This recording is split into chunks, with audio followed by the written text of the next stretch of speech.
ನಮಸ್ಕಾರ ವೀಕ್ಷಕರೇ, ಶೋಧ ಚಾನಲ್ಗೆ ಎಲ್ಲರಿಗೂ ಸ್ವಾಗತ. ಇಂದು ನಾವು ಅಕ್ಷಯ ತೃತೀಯ ಅಂದರೇನು, ಅದರ ಮಹತ್ವವೇನು, ಯಾವುದನ್ನು ಕೊಂಡುಕೊಳ್ಳಬೇಕು, ಯಾವುದನ್ನು ದಾನ ಮಾಡಿದ್ರೆ ತುಂಬಾ ಶ್ರೇಷ್ಠ ಅನ್ನುವ ವಿಷಯವನ್ನು ಶೋಧಿಸಿದ್ದೇವೆ. ಅದಕ್ಕಿಂತ ಮೊದಲು ನೀವಿನ್ನೂ ನಮ್ಮ ಶೋಧ ಚಾನಲನ್ನು ಸಬ್ಸ್ಕ್ರೈಬ್ ಮಾಡಿಲ್ಲ ಅಂದರೆ ಈ ಕೂಡಲೇ ಸಬ್ಸ್ಕ್ರೈಬ್ ಮಾಡಿ, ಬೆಲ್ಲೈಕಾನ್ ಟಚ್ ಮಾಡಿ. ಅಕ್ಷಯ ತೃತೀಯ ಎಂದರೇನು? ಮೊದಲನೇದಾಗಿ ಅಕ್ಷಯ, ಕ್ಷಯವಿಲ್ಲದ್ದು ಅಥವಾ ನಶಿಸದು, ಜ್ಞಾನ ಮತ್ತು ಸಂಪತ್ತು ಎಂದು ಇದರ ಅರ್ಥ.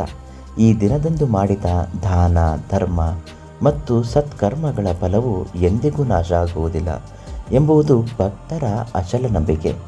ಇದರ ಪೌರಾಣಿಕ ಮಹತ್ವವನ್ನು ನೋಡುವುದಾದರೆ, ಅಕ್ಷಯ ತೃತೀಯದ ಹಿಂದೆ ಹಲವಾರು ರೋಚಕ ಕಥೆಗಳಿವೆ. ಕೃತಯುಗದ ಆರಂಭ. ಈ ದಿನದಿಂದಲೇ ಕೃತಯುಗ ಅಂದರೆ ಸತ್ಯಯುಗ ಆರಂಭವಾಯಿತು ಎಂದು ಹೇಳಲಾಗುತ್ತದೆ. ಎರಡನೆಯದಾಗಿ ಗಂಗೆಯ ಅವತರಣ. ಭಗೀರಥನ ತಪಸ್ಸಿಗೆ ಮೆಚ್ಚಿ ಗಂಗೆಯು ಭೂಮಿಗೆ ಇಳಿದ ದಿನವಿದು. ಅಕ್ಷಯ ಪಾತ್ರೆ. ಶ್ರೀಕೃಷ್ಣನು ಪಾಂಡವರಿಗೆ ಅಕ್ಷಯ ಪಾತ್ರೆಯನ್ನು ನೀಡಿದ್ದು ಇದೇ ದಿನ. ಹಾಗೂ ವೇದವ್ಯಾಸರ ಮಹಾಭಾರತ. ಗಣಪತಿಯು ವೇದವ್ಯಾಸರು ಹೇಳಿದ ಮಹಾಭಾರತವನ್ನು ಬರೆಯಲು ಆರಂಭಿಸಿದ ದಿನವೂ ಹೌದು. ಇದು ಬಂಗಾರದ ಖರೀದಿಯಷ್ಟೇ ಅಲ್ಲ, ದಾನಕ್ಕೂ ಕೂಡ ಪ್ರಾಮುಖ್ಯತೆ ಇದೆ. ಇಂದು ಅನೇಕ ಬಂಗಾರವನ್ನು ಖರೀದಿಸುವುದು ಐಶ್ವರ್ಯದ ಸಂಕೇತವೆಂದು ಭಾವಿಸುತ್ತಾರೆ. ಆದರೆ ಶಾಸ್ತ್ರಗಳ ಪ್ರಕಾರ ಈ ದಿನ ದಾನ ಮಾಡುವುದಕ್ಕೂ ಹೆಚ್ಚಿನ ಮಹತ್ವವಿದೆ.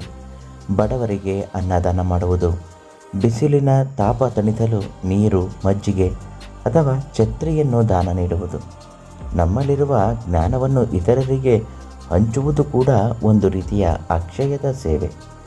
ಅಕ್ಷಯ ತೃತೀಯ ಅಂದರೆ ಕೇವಲ ಆಭರಣಗಳ ಖರೀದಿ ಮಾತ್ರವಲ್ಲ, ಅದು ನಮ್ಮೊಳಗಿನ ಒಳ್ಳೆಯತನ, ಶಾಂತಿ ಮತ್ತು ಜ್ಞಾನವನ್ನು ಅಕ್ಷಯವಾಗಿಸಿಕೊಳ್ಳುವ ದಿನ. ಹೊಸ ಉದ್ಯಮ, ಹೊಸ ಆಲೋಚನೆ ಅಥವಾ ಸತ್ಕಾರ್ಯಕ್ಕೆ ಕೈ ಹಾಕಲು ಇದಕ್ಕಿಂತ ಶುಭ ದಿನ ಮತ್ತೊಂದಿಲ್ಲ.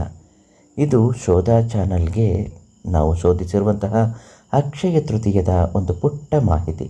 ಇನ್ನು ಇಂಥದ್ದೇ ಮಾಹಿತಿಗಾಗಿ ನಮ್ಮ ಚಾನಲನ್ನು ಸಬ್ಸ್ಕ್ರೈಬ್ ಮಾಡಿ, ಬೆಲ್ಲೈಕಾನ್ ಟಚ್ ಮಾಡಿ, ನಿಮ್ಮ ಅನಿಸಿಕೆಯನ್ನು ಕಮೆಂಟ್ ಮಾಡಿ. ಧನ್ಯವಾದ. ಶೋಧ ಸದಾ ನಿಮ್ಮೊಂದಿಗೆ.